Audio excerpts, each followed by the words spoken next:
We are just coming to the end of our 79th Ard Fheis, and it's been a very successful day. This morning we had sessions on how we are working to deliver on safer communities with a focus on crime and justice issues.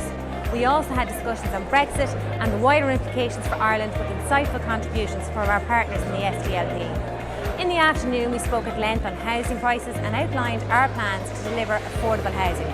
In the evening session, our leader took to the stage, and what stood out for me most in his speech was his sheer determination to deliver an Ireland that leaves nobody behind. An Ireland that looks forward, an Ireland that delivers on health, housing and affordable childcare. So as we come to a close, it only remains for me to say how proud we are to represent you. We will work hard to deliver on your policies outlined here today.